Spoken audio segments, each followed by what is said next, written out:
name is Eleanor. I am an occupational therapist who works at an outpatient therapy clinic here in Lubbock, Texas. I work with adults who have had injuries or conditions that impact their daily life tasks or occupations.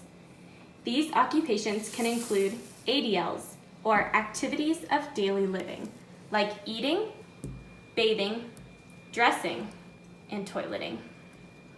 This also includes IADLs, or instrumental activities of daily living, like cooking, shopping, and driving. Other occupations include work, education, leisure, and sleep. So basically, everything you do.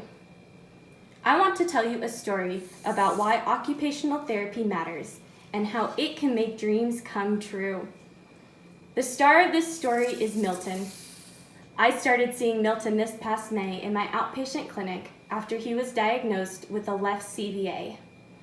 I was inspired by his story and about how much occupational therapy was able to help him do.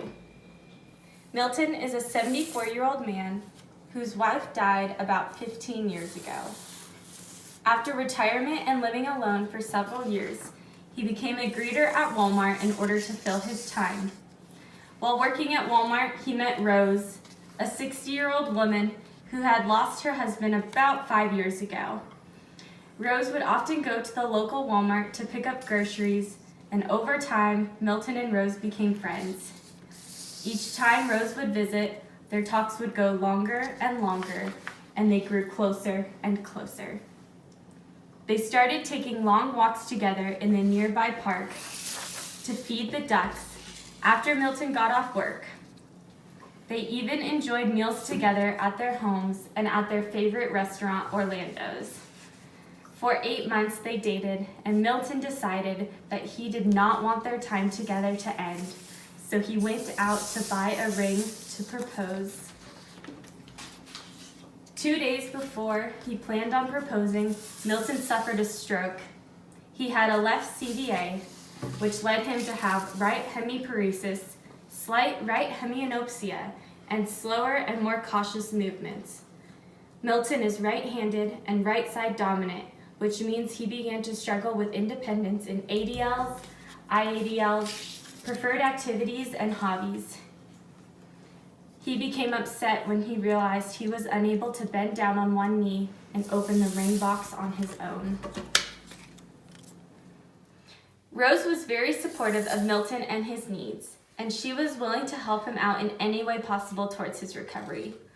Milton decided that he wanted an occupational therapist to work with him on becoming strong enough to learn the skills he needed to engage in his occupations.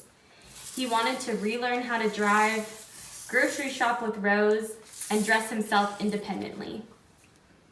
Milton worked hard to practice these and was eventually able to achieve independence in many of his occupations. However, he had not been able to meet his most important goal. He desired to bend down on one knee and open the ring box on his own so he could propose to Rose. For months, Milton came to occupational therapy 3 times a week with a motivated attitude. He always worked diligent with me in all the activities I provided for him. Rose would sometimes attend the therapy sessions as well for support. It was nice to see them genuinely care for the well-being of each other. The act of Milton working extremely hard on his goal to propose to the love of his life was very heartwarming for me as a therapist.